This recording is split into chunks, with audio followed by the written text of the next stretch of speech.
من پێم وایە فاشترین جەبهە لەم خۆرهەڵاتی ناوەڕاستە جەبهەی ئەمریکایە لەبەرەوەی مصداقیەتی خۆی لەدەستداوە.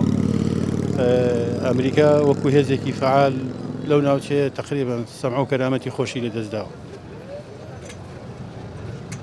100% وەکو ئەفغانستان لە سووریا خراپترمان لێت. ئەبێ ڕۆژ بە ڕۆژ بڵین خۆزگەم بەدوێنێ.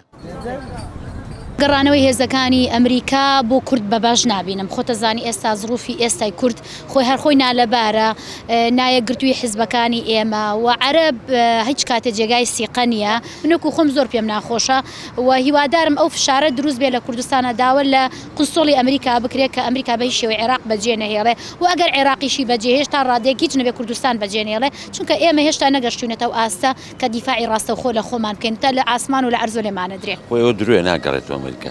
ئەمریکا حدودی 4000 جوندی بەکوشتاوە لە عێراق و لە کوردستانەوە با بەهاسانی ناگەڕێتەوە. احتیمالە لە عێراق بگەڕێتەوە بۆ کوردستان.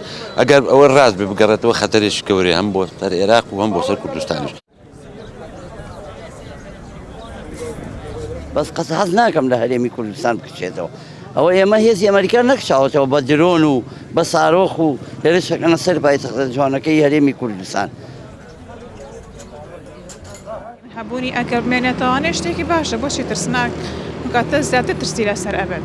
شانەوەی ئەمریکا لە هەرێمی کوردستانە بە خەتەرێکی گەورە بینی.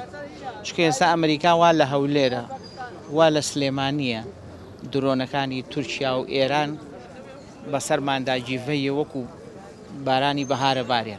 ئاخۆ ئەم هێزانە ئەگەر بکشێنەوە ئەمریکا لە هەرێمی کوردستانە بکشێتەوە ئەو کاتا بێ حاڵمان چی بێ.